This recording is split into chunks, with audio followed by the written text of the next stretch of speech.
right-hand turn from Coed on Pleasant.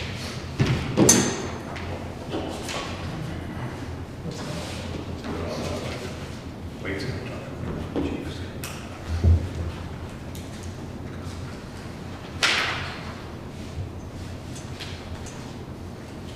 I'm on that. I said we should want to try.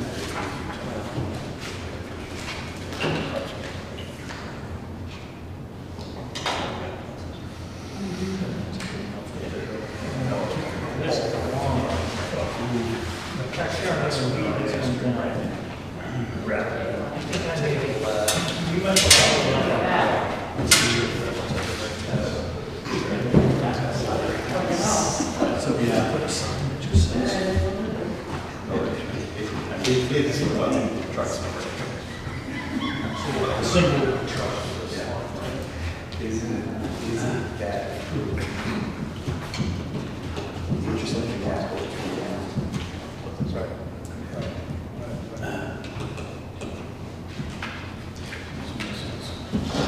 Okay, we'll call it order, 7 o'clock, November 10th, planning board meeting. We're going to skip to item 2 on the agenda, which is right-hand turns from Coed onto Pleasant. Who's spearheading this part of the conversation? Originally, this was brought to my attention by a resident down there. I don't know the history of the property. It was brought to my attention, there's a town ordinance regarding no right-hand turns for any vehicles out of the lot. I do not know that that was the intent of the planning board when that business was put in. We do know that there's signs down there that tractor trailers, no trucks are allowed to make a right-hand turn. Probably because, one, it's unsafe, and two, you're not gonna be able to make that turn. So, this was brought to my attention by Tom Crowell, who lives down there. Obviously, it is a town ordinance. Because I wasn't aware that was on the books, because I just took over last year. So, I discussed it with, board, Chairman, Sununu, and he recommended putting on the agenda here to let below. Does anybody recall the history of that? So, John, go ahead. So when, over the years, when things have developed in that particular part of town, both Coed and the home fashions, more so, I believe, the home fashions than Coed. Coed, pretty limited in the truck traffic. Home fashion is certainly more considerable. We had numerous occasions where tractor trailers were attempting to access the site via the other end of Pleasant as opposed to Summer. All of the conversations that I can recall that the planning board had with regard to that particular circumstance was to limit the truck traffic to Summer Street, to Pleasant, and back out. I don't ever recall the board's intention was to have all traffic exit through Summer Street. I was kind of surprised. Chief and I had an opportunity to discuss this a little bit, and I had no idea that it had actually become an ordinance that states, vehicles, must turn left or can't turn right, however it's worded, but it doesn't specify, apparently. It just says vehicles, is that correct, Chief? Yeah, it shall be unlawful for any vehicle to make a right-hand turn from the following ways: from access way of 27 Pleasant Street, Coed, T-shirts on Pleasant Street. yeah, I don't remember that at all. I remember the issue that people were concerned with trucks parking there idling, and that was addressed. And then the signage that was put out in the town, a couple of weird spots. I don't remember not being able to turn around out of there. And maybe, I don't remember that at all. I don't know if it's a good thing or bad thing. Maybe it keeps people from jumping up and going up Squamset or going all the way out, which is even worse. Tom, what are you seeing down there? Yeah, thank you.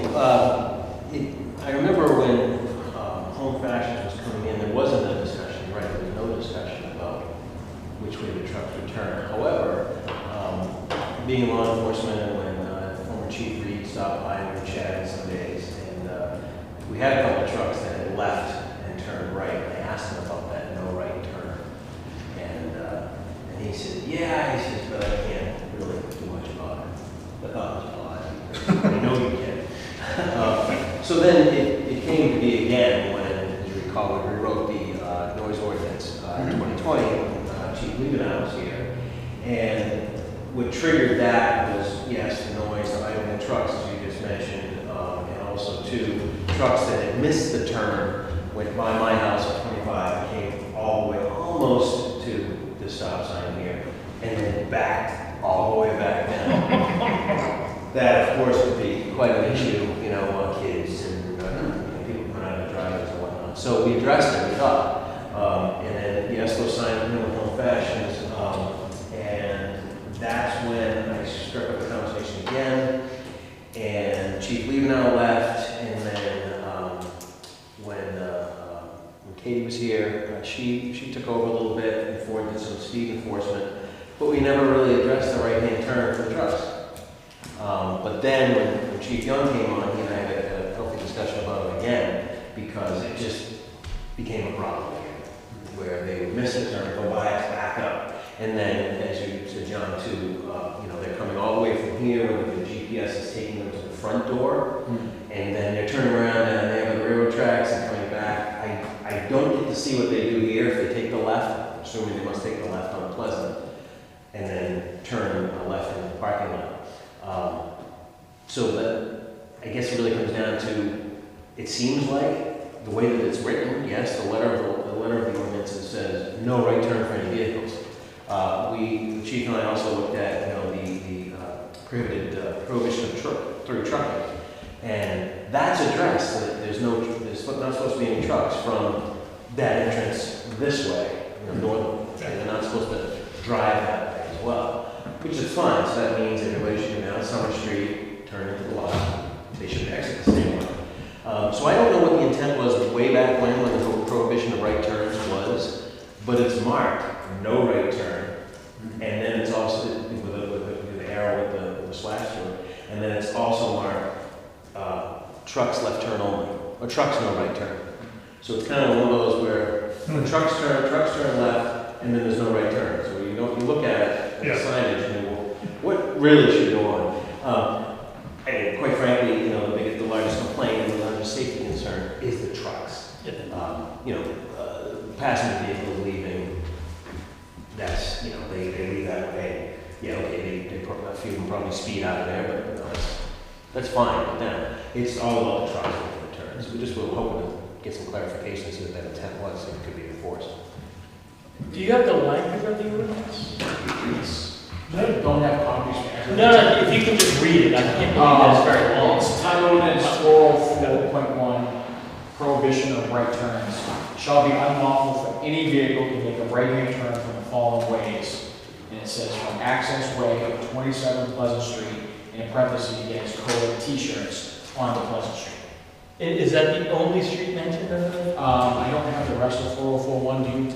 I do, and then, yes, that's the only street mentioned. Okay. But then it's interesting because then there's the trucking ordinance as well, which if you, I guess kind of, you know, combine them and try to look at them, it does talk about Pleasant Street north from Co-ed Sports entrance. So you got specific in the trucking, clearly for the obvious reason, but the prohibition of right turns is as the chief read. So, why are we discussing this? Well, I think the question is, one, from an enforcement standpoint, technically any car turning right out of there is in violation of the ordinance. Yeah. Sounds to me like what we should do is actually to correct the ordinance to reflect it's for trucking and specifically for trucking. Sounds like it. I mean, I would concur. You know, I've come up over the Regular Bridge and a truck's coming out onto Main Street and they can't make that turn, you know, and stay out of your lane. So I think that's part of the concern, that if they do go out that Coed. Oh, no, I'm all They for the can't, yeah, trucks. so I think that's just emphasized, it should be Yeah, I mean, trucks. the trucking, granted, the truckers that come through here, they local, or they, my concern is, home fashion is for sale. We don't know what's going in there. Is that gonna create more tractor trailers? Is it gonna create more workers during the day as passion vehicles? We can enforce, it's limited of how many complaints I've had since I've been here. You know, probably 5 or 6 driving through. It's the right-hand turn where we have about 30 to 40 cars per day, and could increase substantially depending on the sale of home fashions. It is written as a town ordinance, so if it's an ordinance, it should be enforced. However, I don't think it's an issue with passion vehicles taking a right. I haven't had any complaints of residents other than Tom bringing this to my attention, but I think we should address the town ordinance. If residents and the select board and the planning board wants it enforced, we'll keep it as is. But if it's something that wasn't mentioned, it's not an issue, then we should address the town ordinance to reflect just trucks and take out any vehicle in the language. Yep. Glenn, in your experience, what would be prudent in a situation like this? Should we hold a public hearing regarding this as an ordinance and then potentially modify or put, I'm not sure how the ordinances are developed. Yeah, I'm not seeing section 4. You're not I'm not, of the, of zoning ordinance. yeah, this is different. This right? is, no, this is public safety ordinances, right? So are Those are under your. That's a different, So there is is that different something that's standards done for that. through the select board's office, or? Well, there's 2 ways to approach this. We can have public hearings and then a vote, or we can do a warrant article. But this is not it's not in the zoning ordinances? Is this something the planning board even did?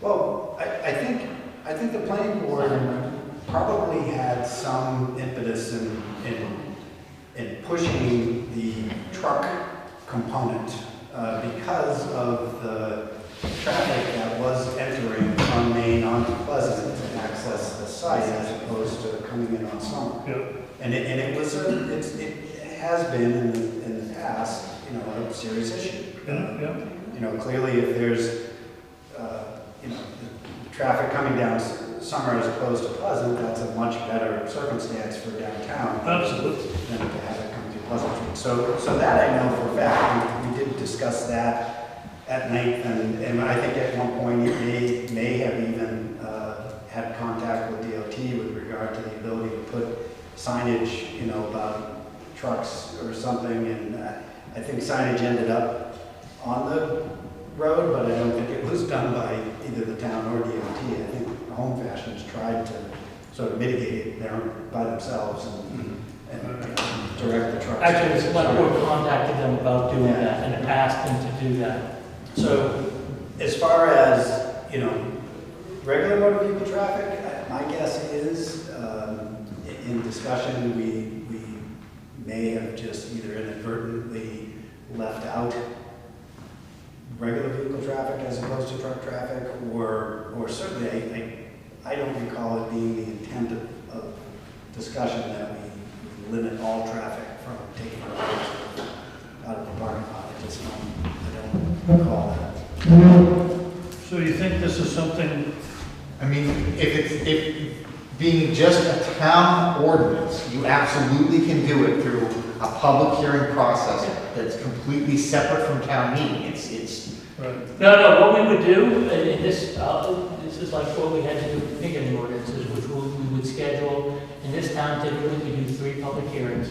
I assume that this was a zoning ordinance, I didn't realize public safety. But if it's a public safety, then we'll take it up at the select board. We'll put it on the agenda to have 3 public hearings on it and a vote, and that's, from a process standpoint, that's the way that we can do it, or we can just do a warrant article on the March 3rd ballot. But I would imagine there won't be a whole lot of controversy for us to do just public hearings on this. that would be, from my perspective, the more reasonable way to deal with it. I agree. Yeah. I think warrant article is just it's Gotta get it. It's gonna freak people out, I think. Yeah. It could. Has anyone looked back at the minutes from the Home Fashions site review or the co-ed site review to maybe? I have not, this is the first that I've heard about it, so. So, I mean, as an aside, it may be beneficial to just peruse the minutes from those site plans. It may help. I'll take it up at the public hearing, because we'll just get it on the How long has schedule. Home Fashion's been gone? That's a good question. Because don't the signs actually say Home Fashions on them? Probably. Yeah, they're still there. Right, no, I don't understand that, but like, just to kind of give a timeline, like, I think they actually say. Well, Mike, I would, We do. to John's point, I would suggest seeing what those minutes say. Well, in case it was a condition of approval. Right, right. You know, if it was, then. Right. Well, It's Mike, good to know, but it doesn't change the ability of the town to change. it does not at all, but Mike, if you will let me know when you're going to have those hearings, I will look at the minutes before that. That's fine. My Right. guess is what I will probably try to do is schedule the first, in town, we typically do 3.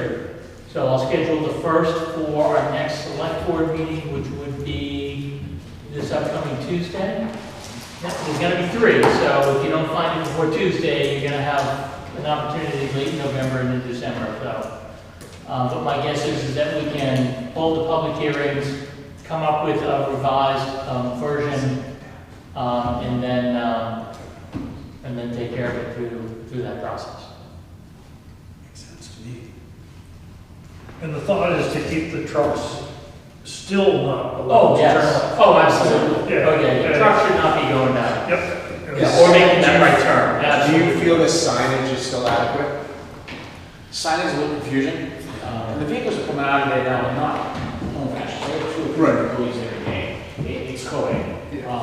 And from what I'm seeing, it's 20 to 30, you know, depending on the day. They break for lunch, and it's, 3 times a day, arriving, lunch break, and then leaving for the day. So it's not just happening once. So, Technically, our entire Memorial Day parade would be. I was going to bring that up too. I never noticed the signs yet. we've tried to work with both companies regarding the signage as well as interior signage regarding the idling of trucks. Spoke to them personally, spoke to them on the phone and in person. We've had some success, tried to, but the problem is we have different truckers. You guys showing up from. And they're following their GPS and the sign on Pleasant Street, right off of Main Street. It is, sometimes you don't see it until you've already negotiated that left-hand turn.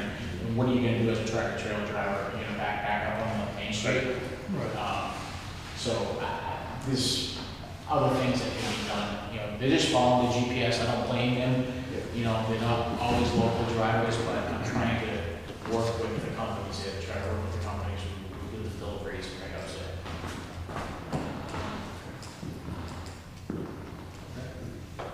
Everybody good? Yeah, we'll start to take care of it before. Thank you. Thank you. Thanks, Tom. Thank you. Thank you. Next item on the agenda is stormwater projects. So there's 2 documents here I put together. One I just, trying to, it's just a narrative about what's going on with the general permit and how these projects fit into it. You can take it home and read it if you have questions later, but, so we did receive notice that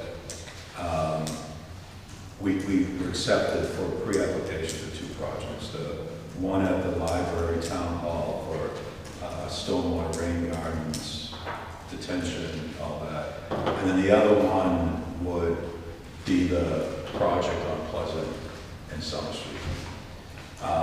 Kind of the crux of where all this general permit is going is that we have to reduce impervious area and we have to start treating stormwater. So if you look one of the things is, I try to explain, you know, if you read this as a good narrative on the general permit, how they're allowing us to take nitrogen from the stormwater, that's in the stormwater, reduce that, and it's gonna help us out at the plant, hopefully. I mean, this is probably 20 years away. This is all combined. It's all, it's one of the first times in the country they've allowed this to happen. Some of this goes back to the WISE project where we did that detailed study showing that there's a benefit to it. So it's considered what they call an integrated plan, EPA. So what is this sheet here with this spreadsheet with all the numbers, every parcel in every town is listed. And the first one, this just goes on and on and on. And then there's a whole separate column to the right about the impact of nitrogen, phosphorus, total suspended solids and everything. But the crux of it is they're monitoring, as you can see, the far right-hand corner is on that parcel. The first one is the acreage, the one on the right-hand corner is how much is impervious. And they keep on updating this. And in the end, we've got to show that we're reducing our impervious, or we're also treating it. Now, I think we're ahead of the game because we've had stormwater regulations and I'm going into the system and adding those stormwater regulations. And I try to explain here that the Irving station, we get a net plus because they used to, the old system sent stormwater, untreated stormwater out onto the highway, out onto the basin. Now it's getting treated, goes, so there's no net. It's actually a reduction, so we've got some loss. You know, there's a stormwater system over at Stratham Tire. There's one that was put in behind by COVID. There's one, I think at Dunkin' Donuts, and there's one more. So I'm going to put those in the system, we get credit for it. That's what's going on. Oh, the one Old Road, the new development. I was going to say, you know, and I think, you know, what I saw over my career is, you know, people would just put a development in and the water would just go on somebody else's land, right? It would flood downstream, the infrastructure would be overwhelmed, and the town or the DOT would end up paying for it. Like it runs down Scanlon. Yeah, so that's why, because I remember, you know, after we approved that, there was all this flooding, and it was actually in front of Allison's house, right? So then we got an ordinance from Allison, right? And it just makes sense. It just makes sense that it's not incurring costs for the town to give these credits for stormwater. Yep.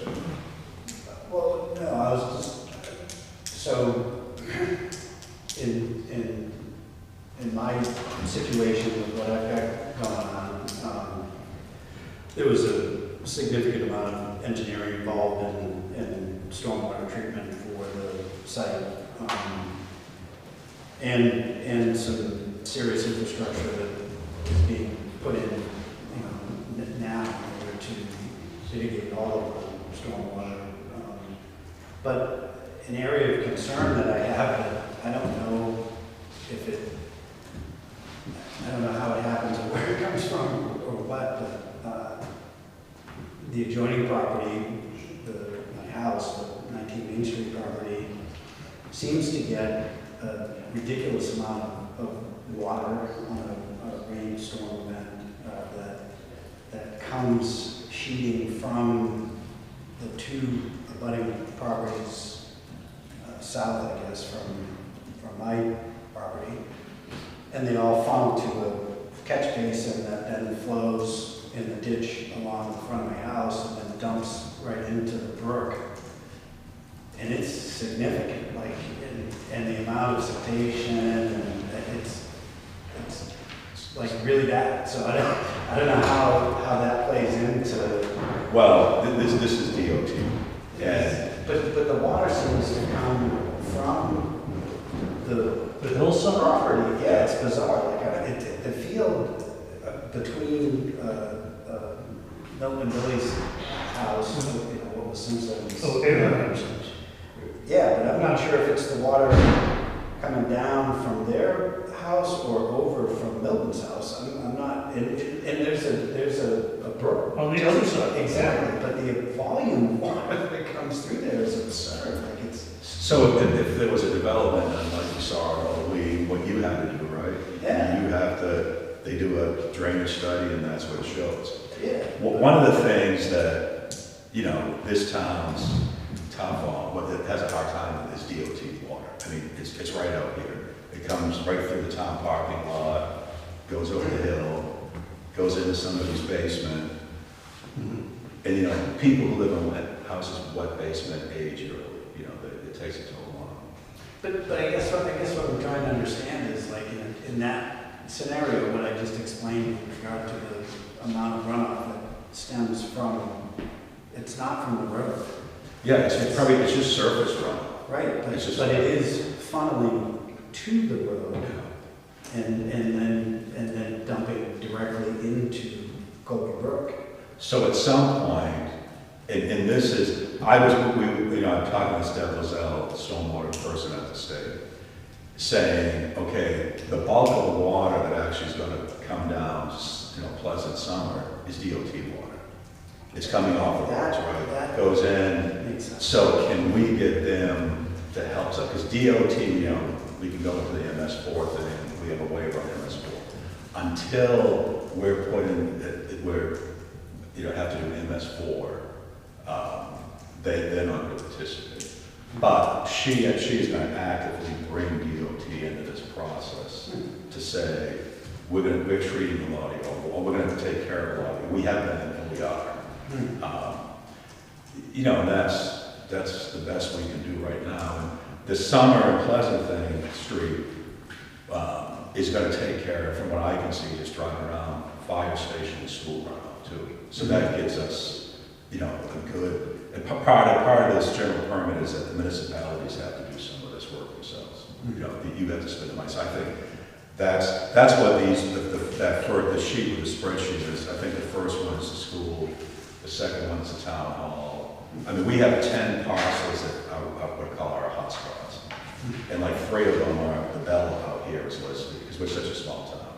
The cemeteries are listed. So you just have to put in, and I have to go in and say that there's nothing you can do. So if one of these hotspots is a private property like that, does this go in and mitigate that at all?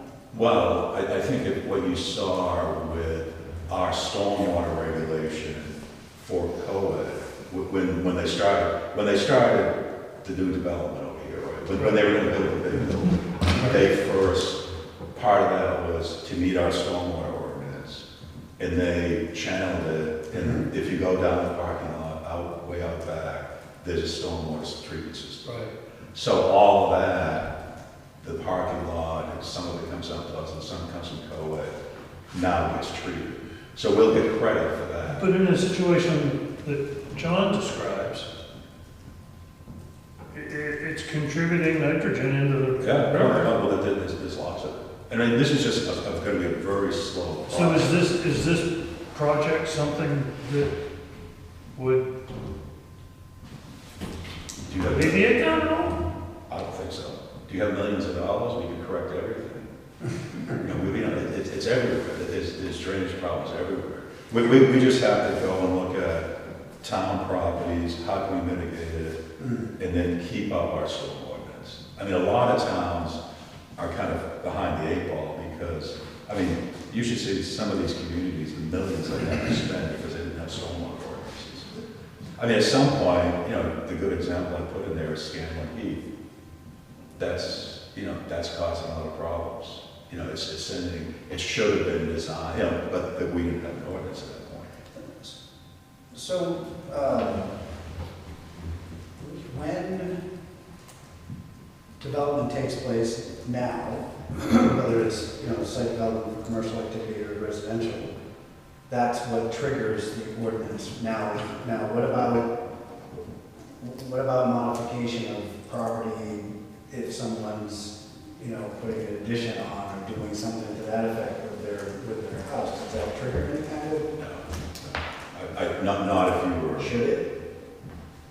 I don't think we want to get into, I mean, it's part of our site plan review, stormwater, right? So it's subdivision site plan, so I think you have to have a site plan review.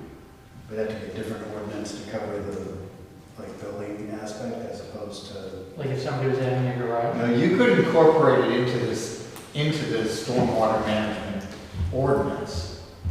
Not many, to my knowledge, not many places have. I'm just trying to think of, you know, how do we mitigate some of these situations where, you know, like in my circumstance, I've got ridiculous volume of water that ends up coming over onto my property and then ultimately into the brook. Are we mitigate that? Or you have another state grant specifically for that? Yeah, and until, I think, you know, everybody's afraid of MS4. I think it would be good for us to have MS4. I mean, MS4 is no more than, you know, dog waste and septic awareness and then coming up with one of these plans to say, these are our projects. I mean, you know, the EPA is not going to any community and say, you have to do this next year. You know, here's your plan, show us what you're doing. They put out the first, this PTAP program last 2 months ago. And it had been, you know, they've been developing it for a year and a half. And it already shows that there's some mitigation going on. And they were very happy with us because we have our ordinance in place, we have strong buffers, we have a lot of land to conservation land. We're in very good shape. So it's good. So at some point, the way I think the general permit is going to work is EPA could come and say, okay, we think your stormwater treatment situation is good. We're not going to make your plant go to 8 milligrams, you know, to 3 Right. again, nobody's going to say. That's really good, they are gonna. So, and it's, you know, it's 20 years away, we'll all be dead.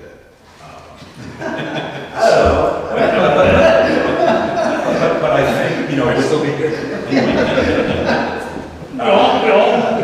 I plan on being here until the end. you know, we had the foresight, I think Allison held our hands as a planning board 10 years ago, right? I mean, buffers. Absolutely. Yeah, and we have this in place, and it's actually now a model ordinance that EPA says, and the DES says every community should have that model ordinance. And that's good. You know, and it's simple, if you read it, you have to treat, you can't send any more off-site than already exists, and you have to treat it.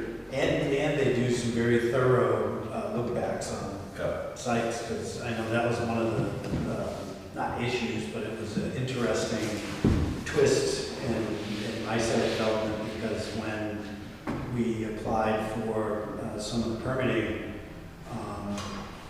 and I was reading the notes, it referred to the site as being wooded, and I was like, what are you talking about? Like, it's not, it's been a field for years, and they said, well, technically not since, and I forget the date, but it was, 10 years prior, because I had cut the Christmas trees back at that point, so yes, it had been a field for like 9 years, but not 10, so when they look back, they're like, yeah, no, it was wooded, so then they do whatever calculations based on, Yeah. So it is, I mean, it's a nice check and balance, there's a lot of, folks paying attention, I think. You know, they went out and did some checks, because, this is all satellite imaging that looks out at a parcel and says, impervious surface, bang, that's it. Yep. So they went out, and, I mean, this is through the UNH Stormwater Center, they checked several, and they had like a 97% effectiveness, that these, the computer can tell the difference. They can also track if people are draining wetlands. I mean, and there's been some lawsuits now, right? This DES is after some people, and it highlights it right off, that there was a wetland there, and it's no longer there. Which causes downstream flooding, so what the point of all this is, I would just like, this is gonna have to go in as a warrant article, and to have that the planning board supports it. I think that would, and I want to get some more numbers, but, with this SRF, for you, Mike, I can hear people asking the impact on taxes, how long, how much in interest. I'm going to try to find that out for you, just to explain to people. But, the estimate planning, design, and construction is at $279,500, and they're going to forgive us up to $155,900. And then on these rain gardens, the estimate we came up with was 31,000, they're gonna, take care of 8,700. And you know, when I spend time with this program called Soak Up the Rain in New Hampshire, you know, there's a lot of problems at the library with drainage. The basement's flooded, you know, so, you know, my intent is get that corrected. You know, like, there's a drain right out here that deforms ice in the winter, correct that. You know, it will take, the plan here is taking all the roof leaders to go around the side of the building, and we'll put a drain, pond out there that's sized properly, they look at the soils below, and there's probably gonna be another one out here, so 2 of them. So all the rainwater will go around the side, just infiltrate it. Some of it now makes its way in, right out of the parking lot. I think there's a couple of drains out here, so we take care of that. Library, looks like they have problems. The entry road floods, they get ice. It comes right off the hill. Yeah, I mean, whoever designed that parking lot, we told them they didn't want them to do that. So it's just, you know, when I look at these projects, how can you correct the problem? And, you know, if you got the money, correct the problem. That's what I'm looking at doing. It goes on the warrant because there will be some town requirement for, Both projects. The town has to go for the full amount, then they get forgiven later on. So, you know, like there's components in here like planning, you can get 100% of planning forgiven. But if you don't spend it all, you're not gonna get it all. Okay, so, and we put a lot, 100,000 in planning for the summer Summer Street project, because when I looked at it, I said, there's a lot of studying to do, what is the drainage area? And I want to know how much is coming from the school, how much is coming from the fire station, to then be able to put into PTAP that we've reduced it by this much. So there's a lot, and there's some other drainage issues up there I think we need to take care of. It will improve drainage here. So Bill, when you put these together, the warrant articles, let me make a recommendation in that as much as this will be taxpayer support, we can utilize from undesignated reserve to cover the town portion of this under the warrant. It has to be approved via the warrant article instead of it going on to property tax.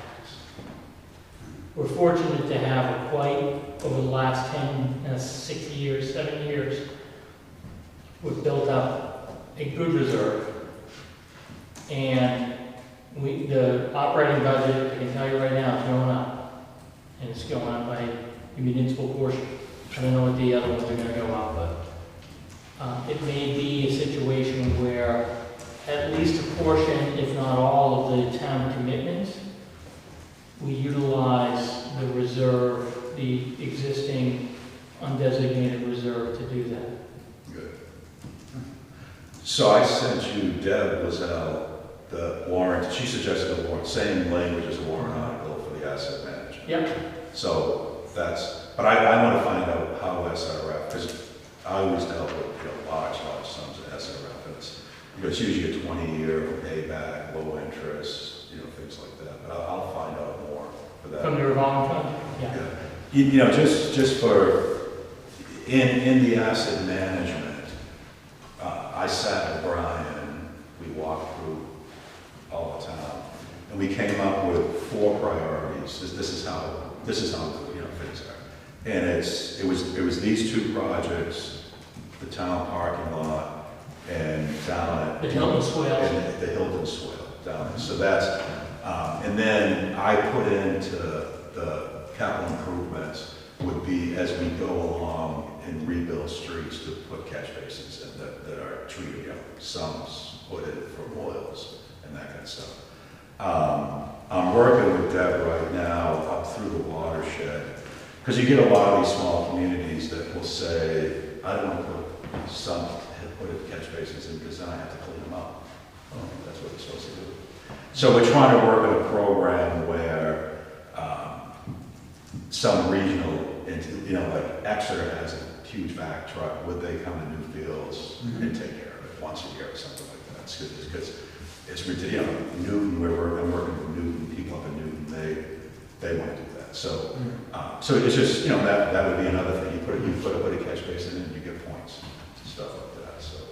So I don't think, short of infrastructure, which the asset management now shows that's been failure, we might have a problem. There's a concern about the pipe that runs through the back, in front of it, through the parking lot, but from an engineering perspective, what I think we can do is if we can get rid of some of this water from summer. We talked about putting it out into its pond, right? An infiltration pond, or BMP.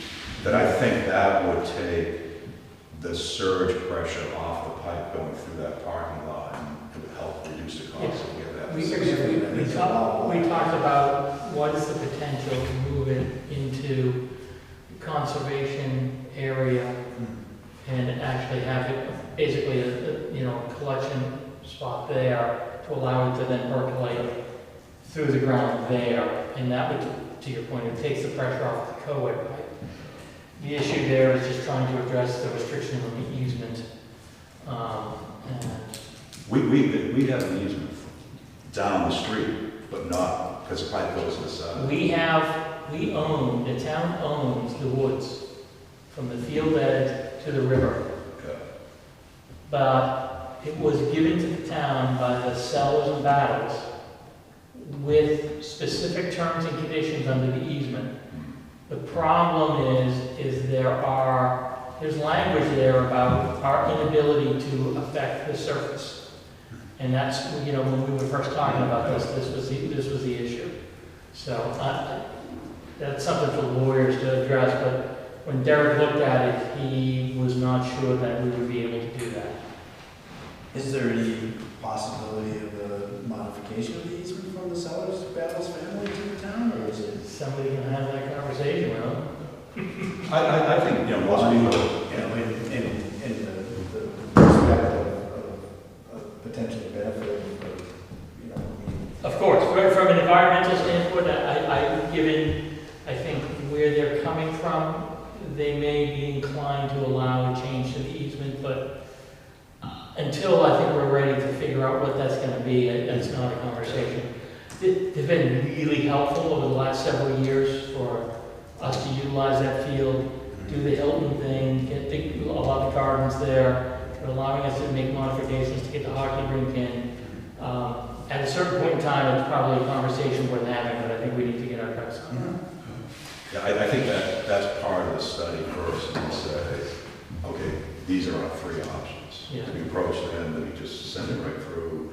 I mean, one of the other options that I've done several projects is you just infiltrate it in the street, below grade. You just build a system with a lot of void space, and it's just going to the street. That's probably not the least effective or cost effective, but And that's basically a leach field. it's a leach field. Yeah. Well, the other question is, and again, I don't know if we'd be able to do this though, but with that town property, again, the easement really addresses the surface. Could we do any kind of subsurface Leach field there. and still comply with the easement? Now, it may not be easy, but it's probably more expensive, but it's, again, if we're looking for options and it's something that becomes a critical for us, that may be a better option. No, but the way you would do that would, out in the street, you would have a structure that collects the grit in the floatables and the oils. That's what you have to clean. The rest is like a leach field. They just go in there and it disappears. So that's the crux of it. So I guess, I don't know if we want to have a vote to say the planning board supports this and maybe the select board supports it. And Yeah, no, I think it's worthwhile. It'll come before the select board, all the boards will, but I think a recommendation from the planning board is always helpful. Good. I'll make a motion to support the warrants for the Summer Pleasant Street drainage improvements in the town hall library runoff collection and treatment as indicated in this material. Second that. All in favor? Good work, Bill. Good. Thank you. That was great. For your effort. It's fabulous. Yeah, man. We'll do a quiz on this. assuming you're going to continue to talk about the sidewalk. Oh, yeah. I mean, everybody looked at that, she updated it, I think it was fine. I think all we need is, I guess I'll make a motion that we approve the sidewalk plan as revised in, I think, September 2022. I'll second that. All in favor? Aye. And don't lose it this time, Sue. I won't. Okay. September. You guys want to take a minute to look over the minutes, or has everybody done such? Can I make a request, because the October 13th is the long one of the pardons?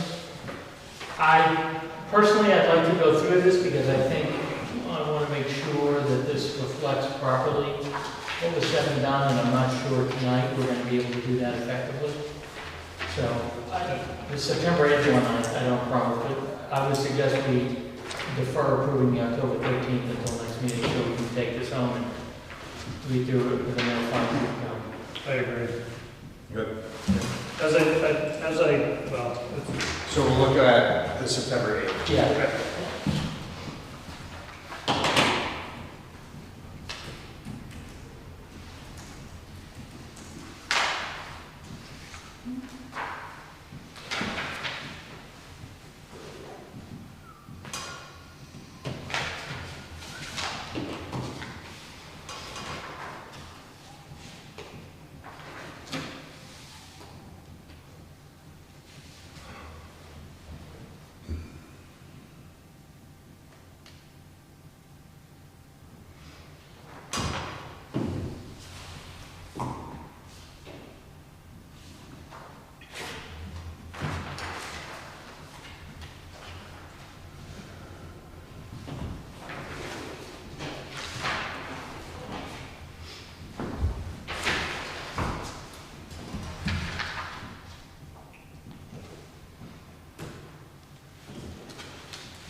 I make a motion to approve as written.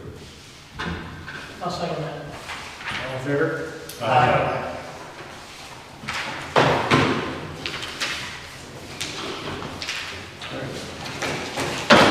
Unless anybody has anything else to add, that's the end. We'll adjourn at I figured, yep. I don't know how much we can or should discuss the whole Vern thing, but, I wonder if, Yeah, I mean, first, we have to set a time and date certain for the continued hearing. right, and I'm thinking more about the whole process of what's gonna go on. But I'm saying that Right, that's something we need to do.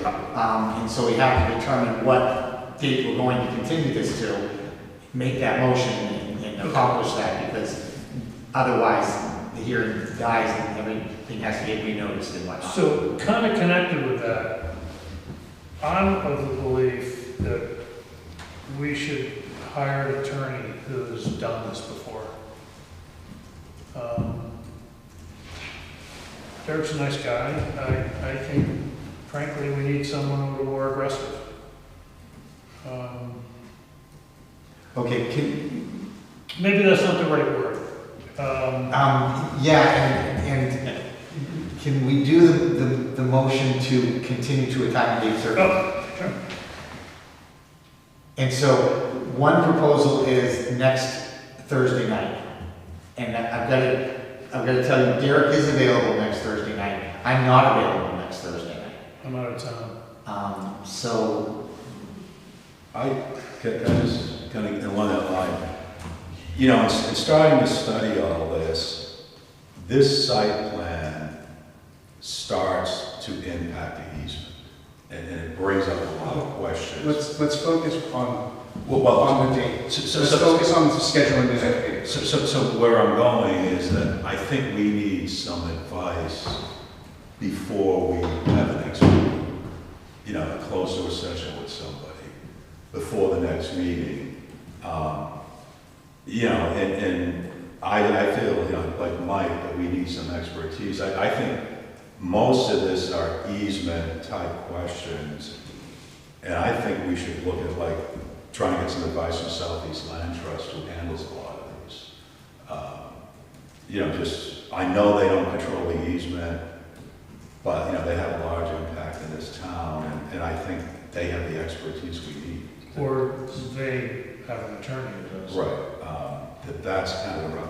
I don't think an attorney really is gonna be able to address easements and the technicality of the easements, and, you know, it gets into this easement gets into a lot of technical issues.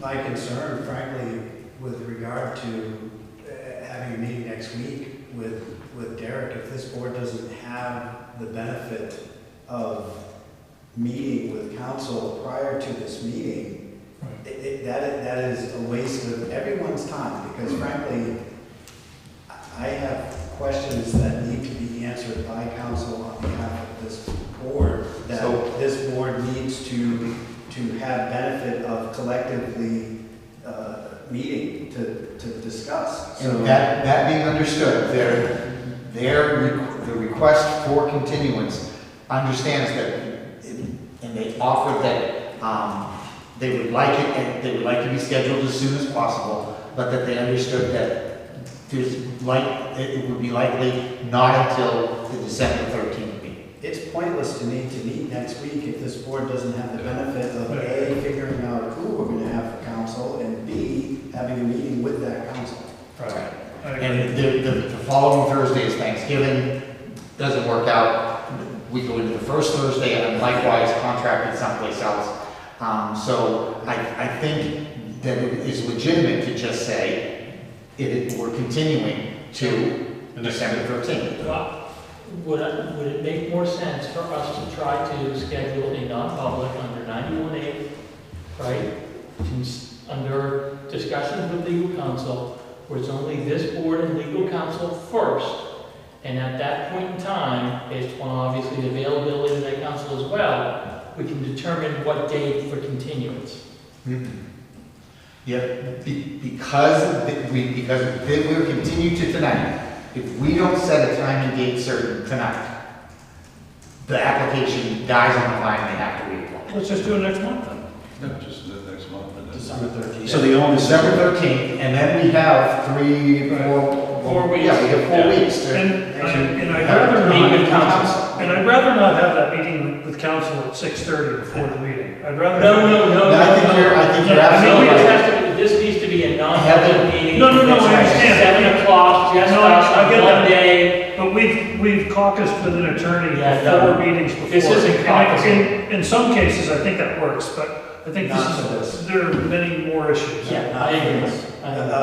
So I'll make a motion to continue the Green Farm site plan application hearing until December 13th, regularly scheduled planning board meeting in town. Is it the 13th is our next meeting? Whatever's the next. Isn't it the 8th? Second I Thursday? think it's the 8th. I'm sorry, you're right, it is the 8th. 8th. It's the 8th. Forgive me, I'll modify my motion. Second. My motion.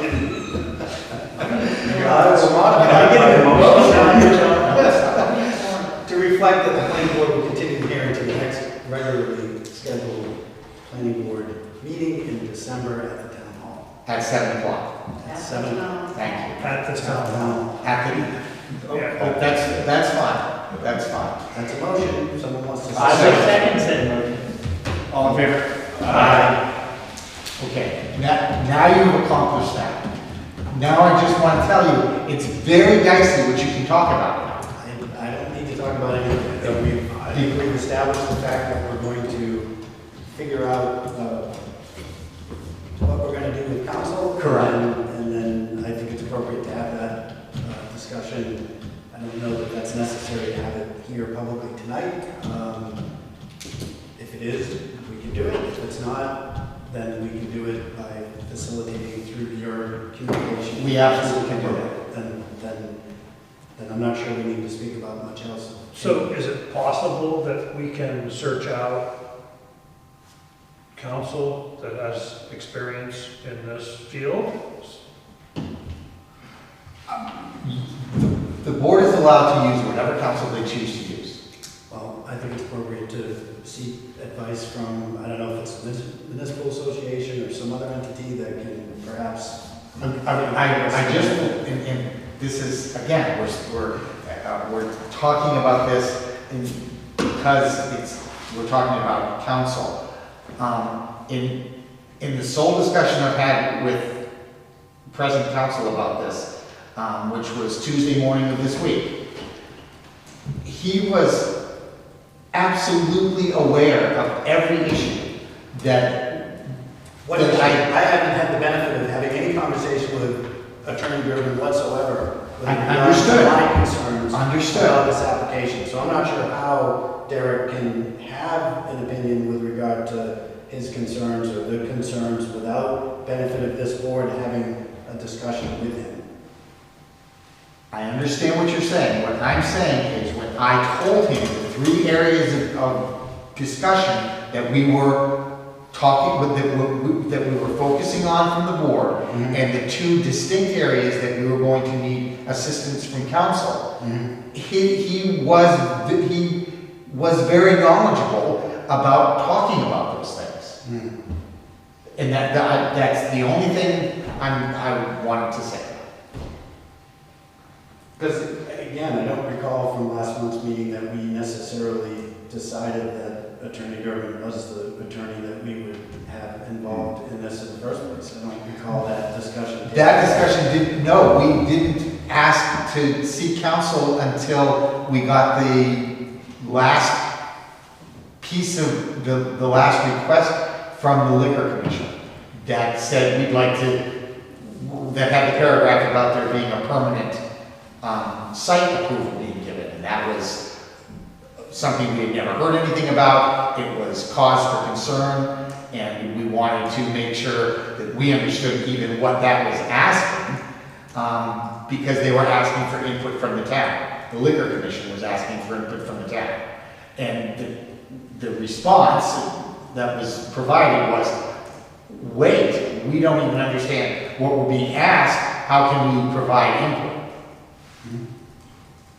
And that was the first time that I was directed to talk to council. So years ago, there was an open space committee when actually we presented before the town a big. Talking about the Fell Zone? Yeah, we had a $2 million bond. $2 million bond. Anyway, I was on the open space committee and we actually interviewed 3 different attorneys to handle the contracts with the landowners. I thought it was very beneficial, and it was obvious that some had different experiences than others. Oh, sure. I don't know whether we want to interview a bunch of people, but it would be nice to have the experience of speaking with maybe a couple, just to see who we want to have represent us. Is that crazy, or? I don't think it's unreasonable.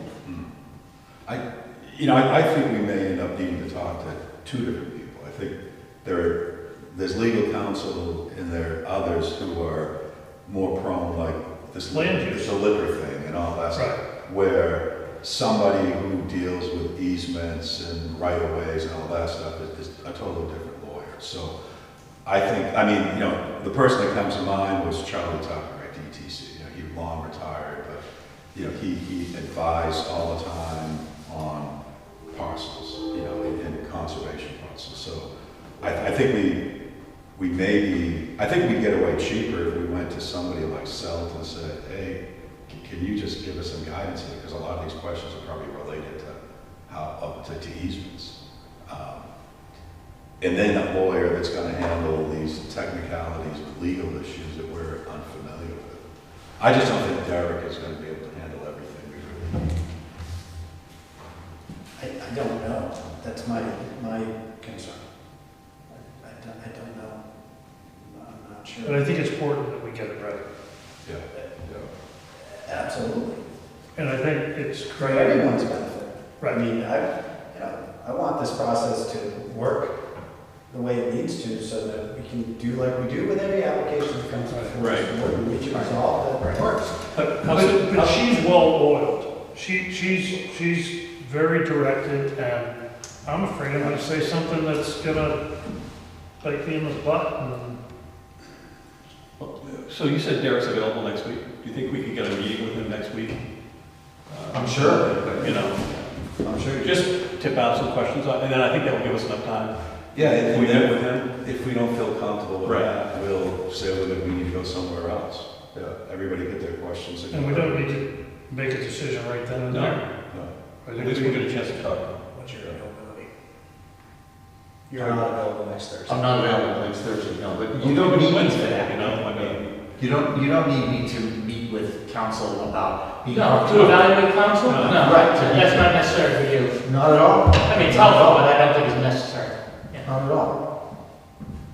Well, it doesn't necessarily have to be next Thursday, right? right. No, correct, I didn't know if that's what you meant. I'm just thinking, And two, you know, to be transparent about our process, which I always try hard to make sure that happens, the public, you know, involved, is the planning board meeting with council something we notice? Is there a requirement for that? No, because meeting with council is actually determined to be not a meeting.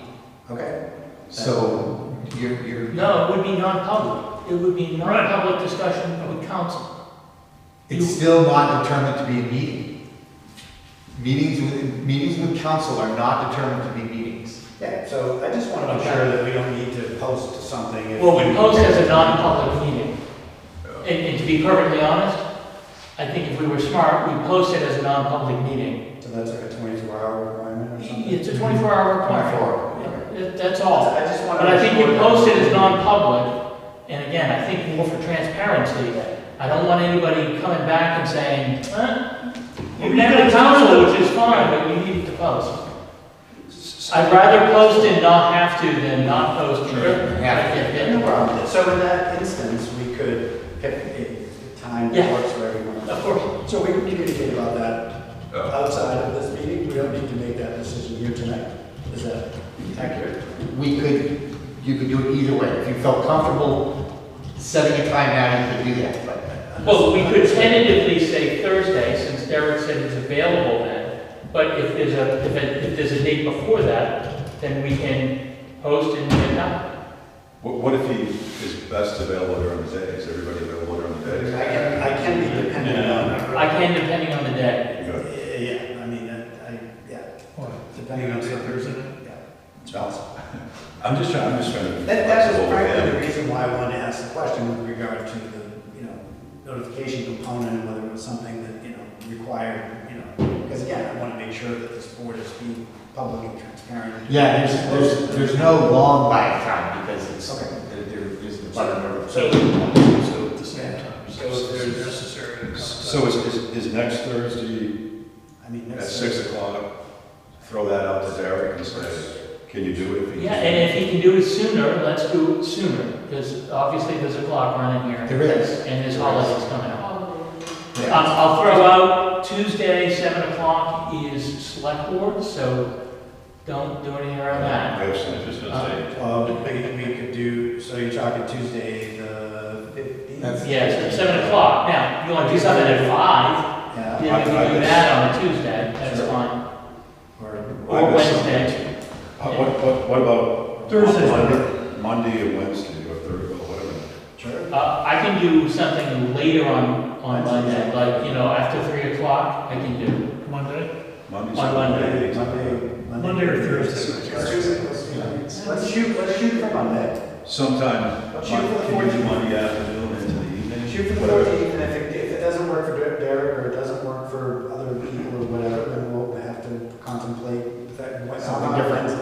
Just ask Derek if he can do Monday sometime after 3 o'clock, How's that with you? and if he can, Yeah. great, and if he can't, Thursday. Thursday we'll still do. Who's gonna make the call, Derek? I will. Can you do that tomorrow? Because, I can. I mean, we can post over the I might weekend. do it. I might do it tonight. Oh, great, because we can post tomorrow over the weekend if he says yes for Monday.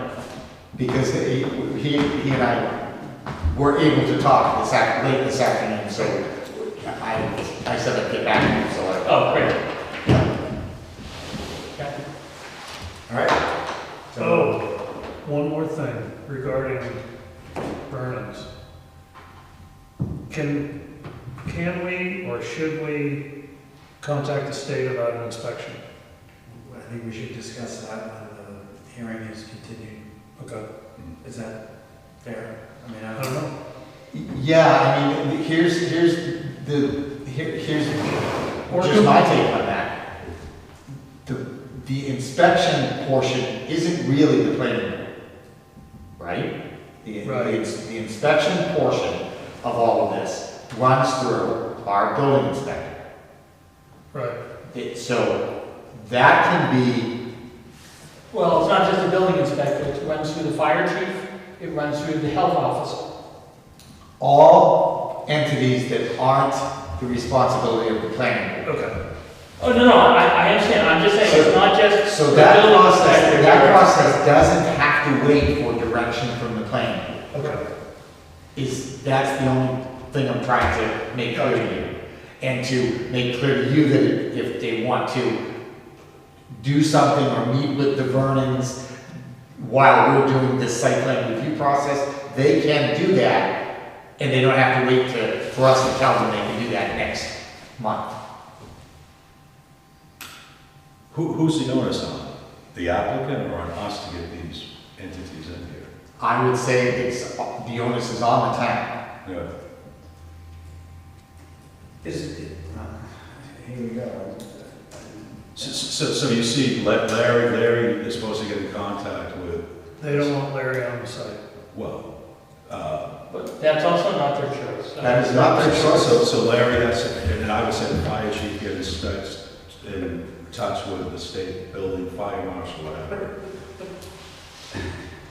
But how does this all play with, so we're just gonna say now the Honestly, building's there, so it's just there at this point? No, I don't. And I think that's a whole other discussion. I understand, but that's my point. Why are we sending inspectors in to look at something if we haven't determined that it's something that, it's whatever? I don't No, Well, I think a part of that. Then how about? I would like to have that conversation with legal counsel. Correct, exactly, that's what I was just gonna say, that is a perfect discussion to have on Monday or Thursday. Yes, yes, absolutely. That's One what of we many need to topics do. to cover. That's right. You're right. Yes. Thank you. I'll bring some wine. Yes. I did something a little stronger than that. I make a motion to adjourn. I will second that. All in favor? Aye. 8:06.